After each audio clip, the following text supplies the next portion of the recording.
Welcome back. Another episode of Two Plane Sports. Just Emily and myself today, as Brandon is about to be on a bit of a hiatus for his deployment. So, wishing him luck, but he will be back once he is able to in the near future.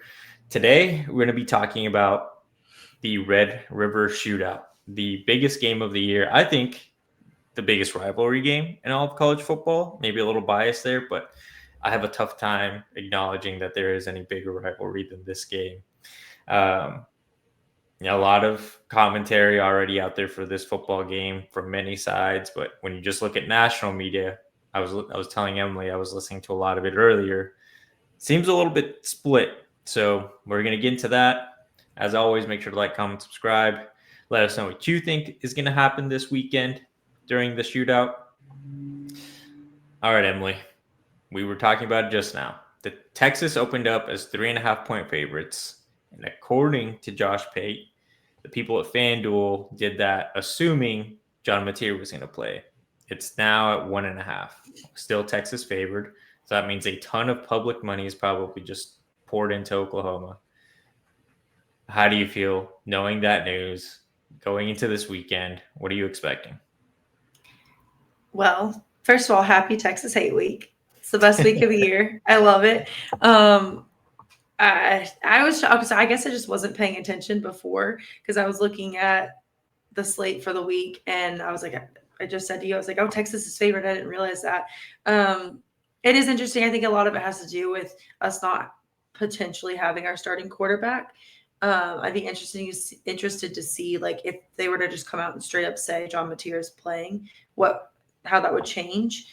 But I also don't think that they're gonna say it with any like absolutes much before the game, which I don't think they should.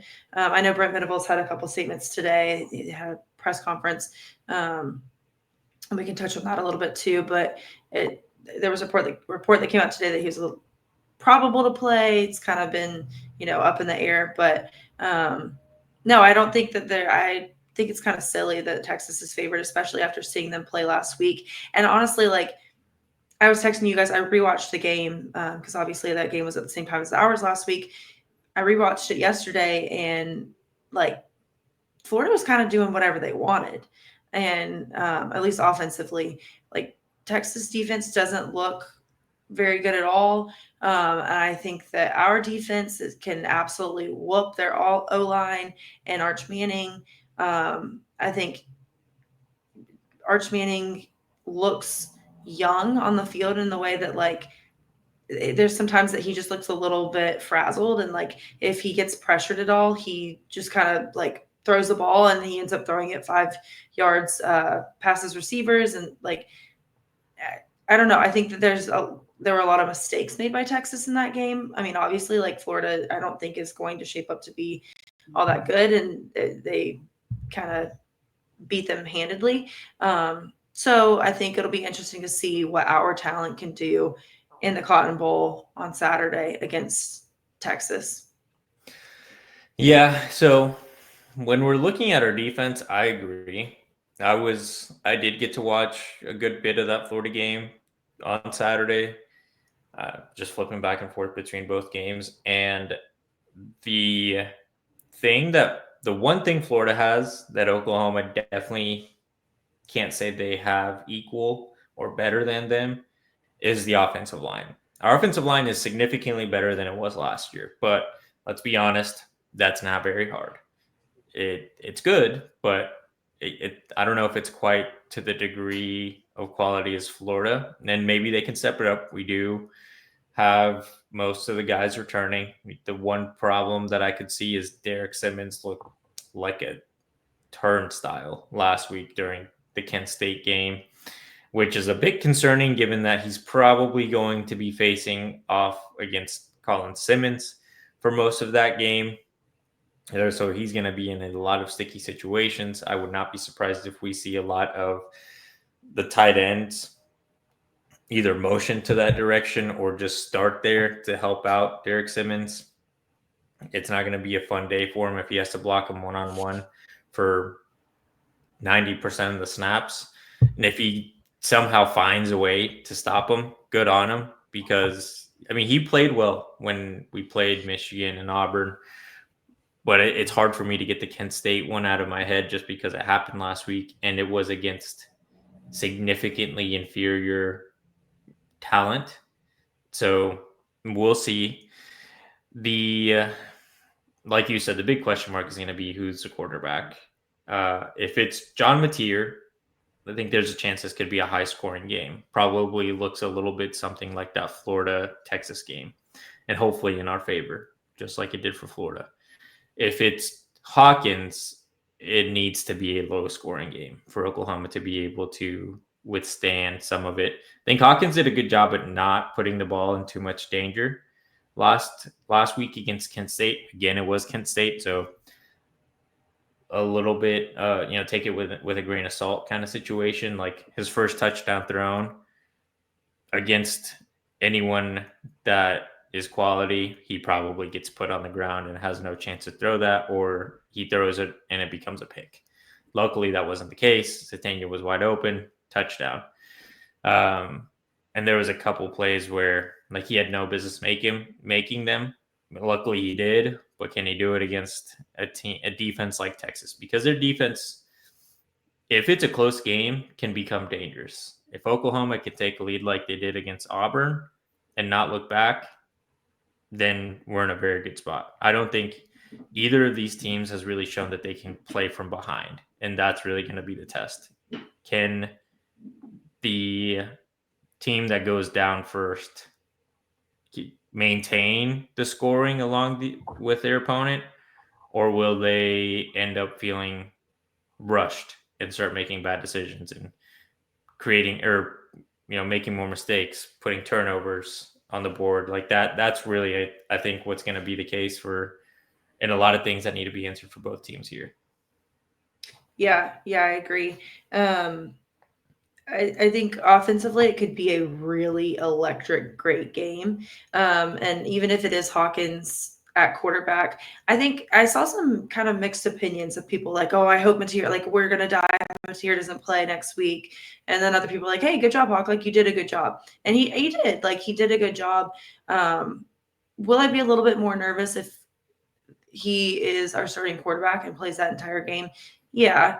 But I think that's natural. Like naturally, you want your starting quarterback to play. Like there's a reason that Mateer is the starting quarterback on that team. But do I think that if he plays, we lose that game? No. So it'll be interesting to see. And then obviously we saw Jaden Ott play against Kent State. He played well. Satinga balled out. Offensively, I think like it's there, So it'll be interesting to see. And then also like these two teams in this environment, I think it's hard to say ever with this game. Like even if it were still a top 10 matchup, and we can talk a little bit about Texas completely being unranked. I think that's a little crazy. But like this environment is just different.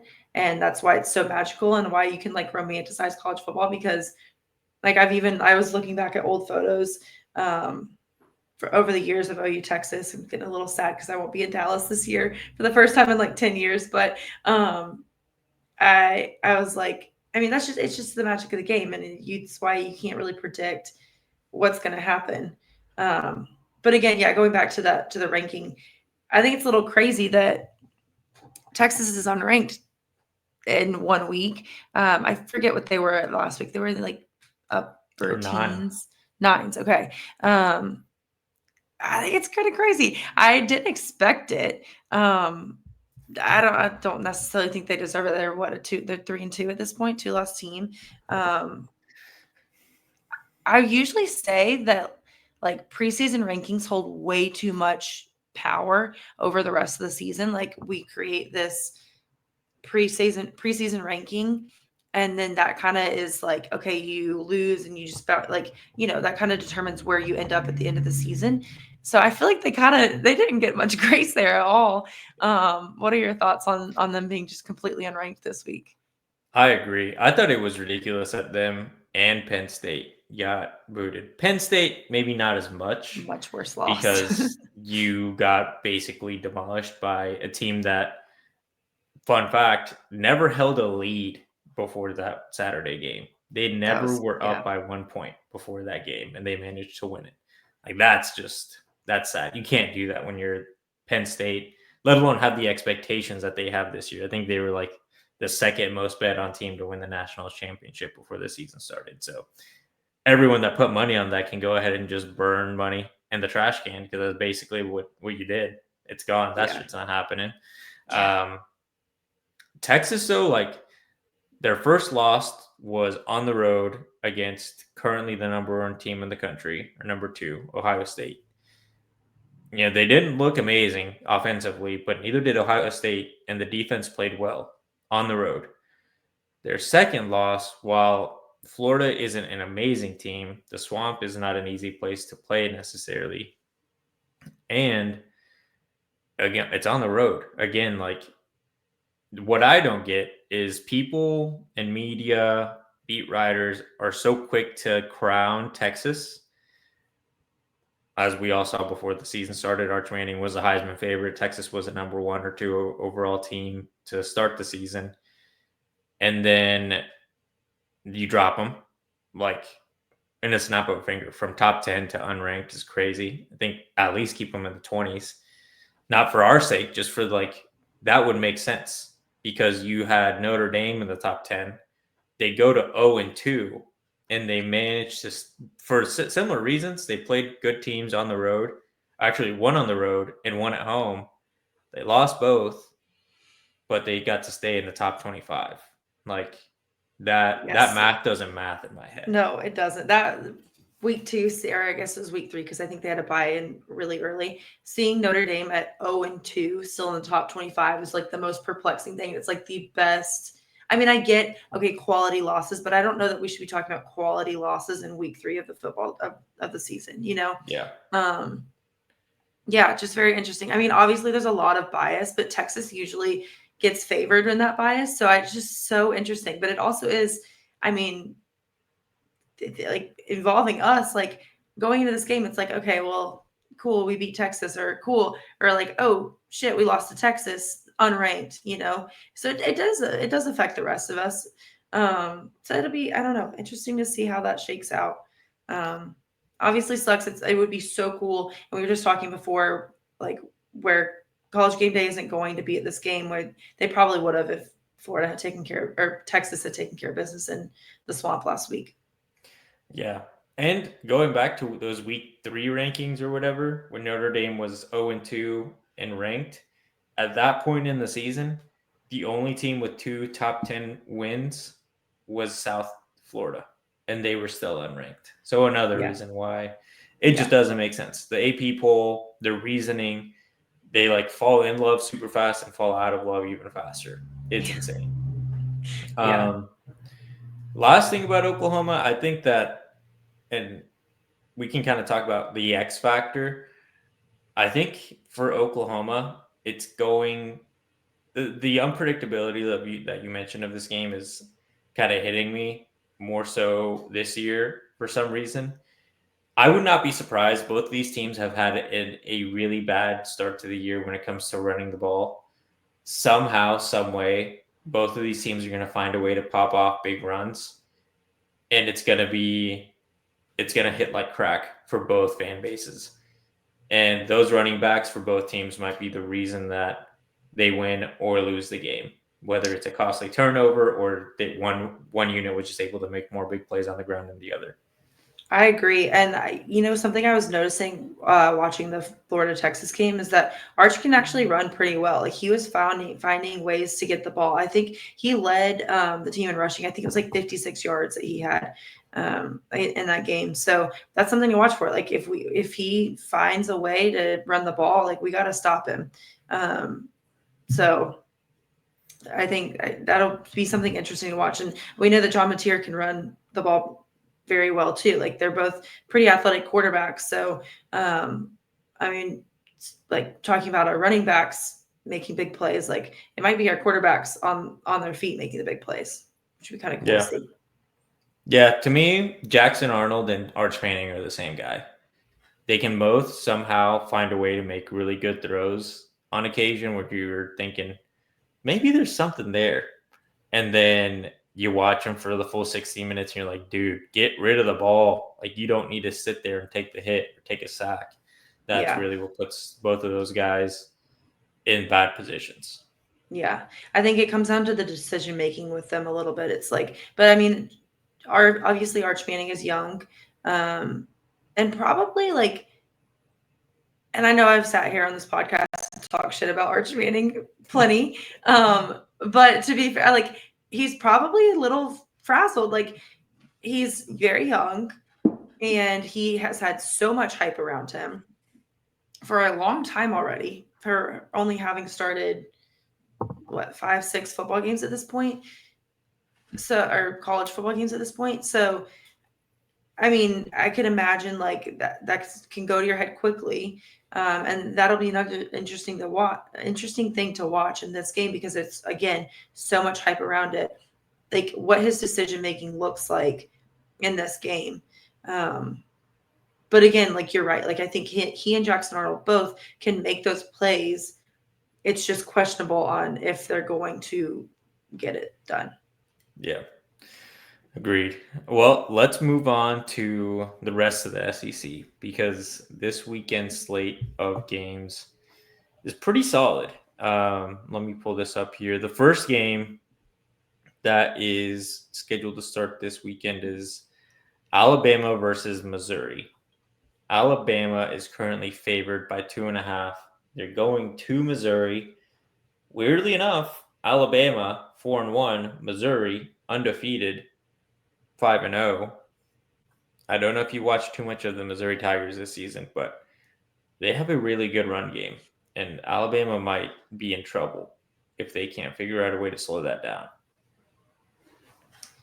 Yeah, I actually haven't paid much attention to Mizzou this season. I do think that Alabama's kind of back on their run though. Like they had that one loss, and I was like, "Oh, Alabama sucks. Like Kalen DeBoer, get him out of there." Blah blah blah. You know, that old lady talking about she had $80 million, she'd get rid of him.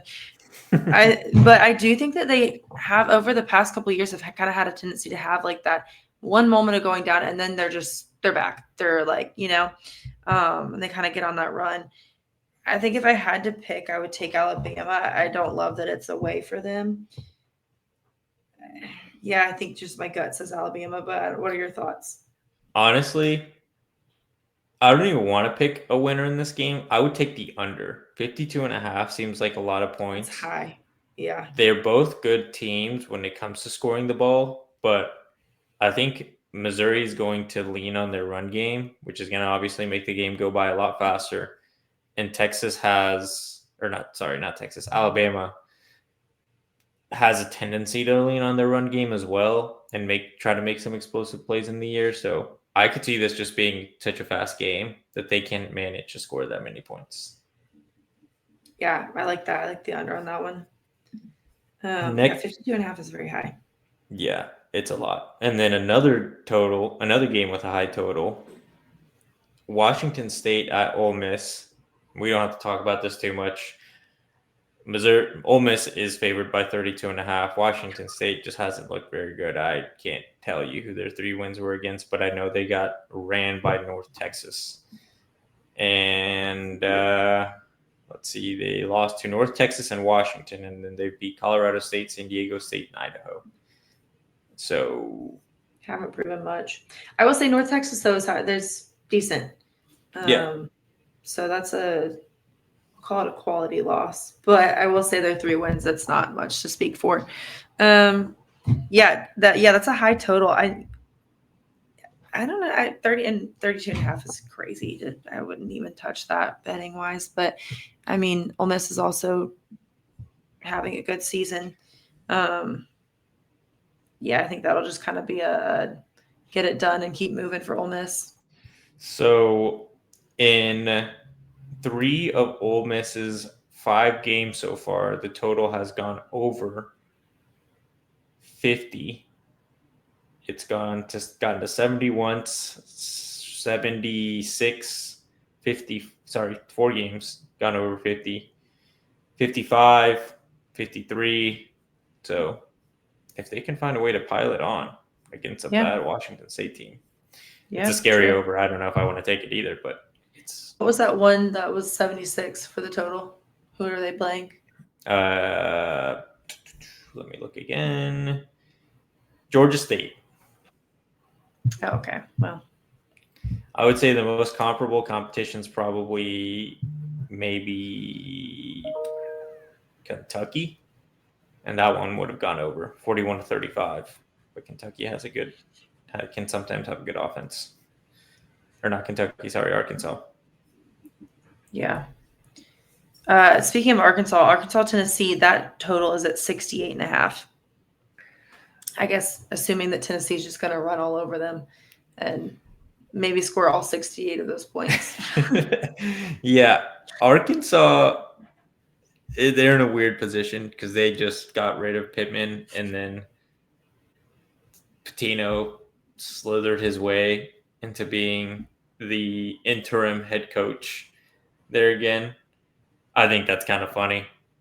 It's given his hilarious. history there. But yeah, that just seems calculated by him. Like, yeah, I'm going to come back and join this coaching staff knowing full well that Pittman is on the hot seat. So if inevitably you get fired, I'll take your job. Here I am. I'm back. Yeah. Honestly, I like Tennessee because they're only favored by 11.5, and Arkansas is in a weird spot with their whole coaching situation. Tennessee can pile it on with the points. Absolutely, yeah. Yeah, I would take Tennessee minus 1.5 all day. And I think the score of the Georgia-Tennessee game was like 44, 41. I mean, what's this? That's like in the 80s with the total. So I honestly think that over might actually be kind of might be possible. Doable. Yeah. Every score for Tennessee this season versus Syracuse, 45-26. What is that? 71 points. ETSU, I don't know who that is. 72-17. That would have covered. Georgia, 44-41. That would have covered. UAB, 56-24. That would have covered. Mississippi State, 41-34. That would have covered. They haven't gotten under that total. Dang. Might have to take that then. Definitely the Tennessee minus 11.5. That's kind of crazy how small that spread is there. Yeah, especially with the Arkansas situation. Next game, Florida versus A&M at College Station. A&M favored by 7.5.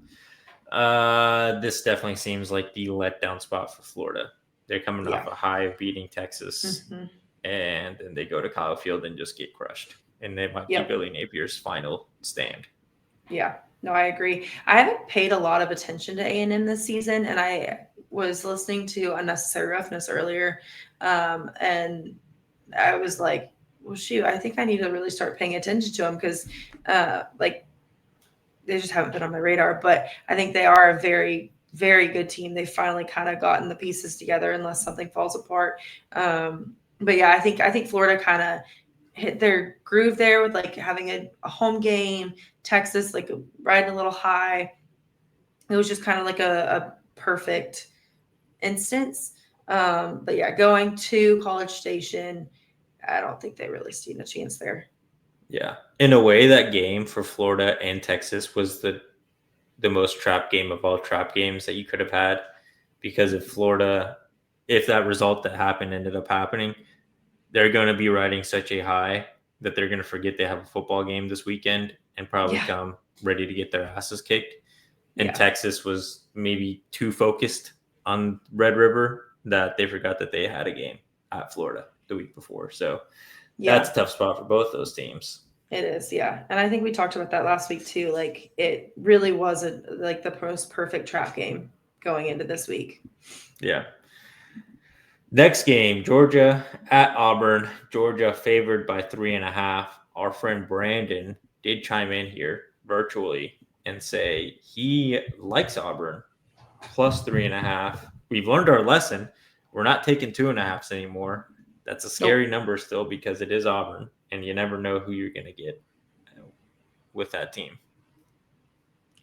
Yeah, no, you do not know who you're going to get. And you could almost say the same thing with Georgia, too. Like, they're obviously a much better team, but they did struggle against Alabama. And I don't know.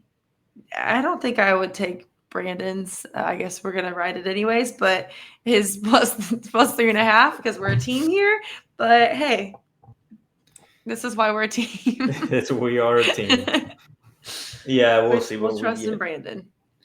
I mean, it's like you said, Georgia hasn't looked. Obviously, they haven't looked unbeatable. They lost to Alabama at home, but I don't know.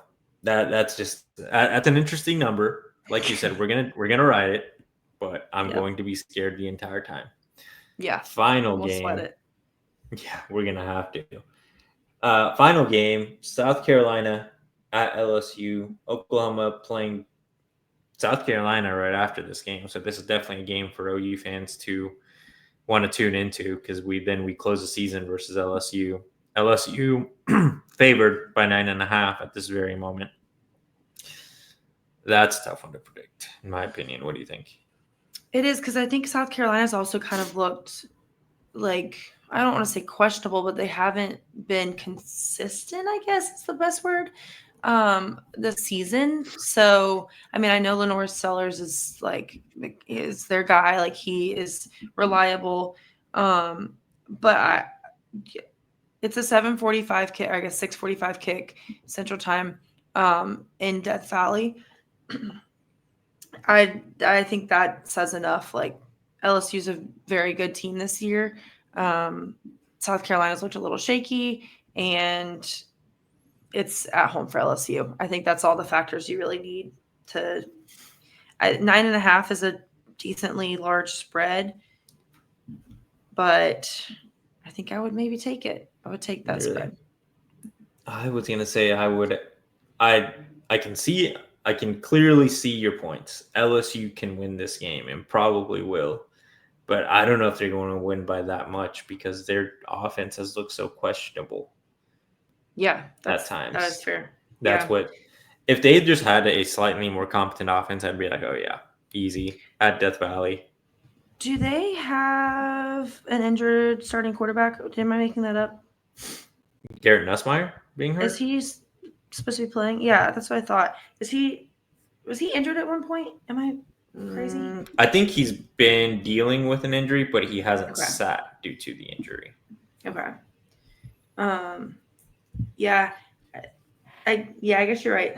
9.5 is, I don't know. That's awkward. It's a weird one. But I think you had said this before we started recording. It's like which LSU is going to show up, because we've seen two different LSUs this season. Yeah. For the sake of patterns, I'm going to go ahead and go with the upset because it's going to work in our favor. South Carolina won 2, lost 2. If then they win 2 because it just came off a win from Kentucky, that would inevitably mean that they would lose against Oklahoma, which would be awesome. That would be perfect. Yeah. And they put out yesterday, it's an early kick, which I think helps us a lot in that game. No superpowers. Because I don't know why going into the season, I've been saying it for months now. If that South Carolina game is at night, go ahead and just chalk it up to an L. We don't have to play the game. They just they become 99 overall players at nighttime there. Yeah. Yeah, no, we don't. I think we kind of really lucked out with that one. Okay, well, I think so. Brandon took the upset with Auburn. You took the upset with LSU. I'm thinking. So the line is set at for Florida A&M minus 7.5, but because we learned our lesson, let's see if we can get it at minus 6.5. Because good call, touchdown. Good thinking. By a point. Using the brain, we've lost a few too many times. All right, we got Auburn plus 3.5, and A&M minus 7.5. But can we change it? We cannot. Of course, we can't. Okay. You should be able to buy a point. We can walk through that later. Okay. You should be able to buy a point. Okay. Usually, did we get Tennessee minus 11.5?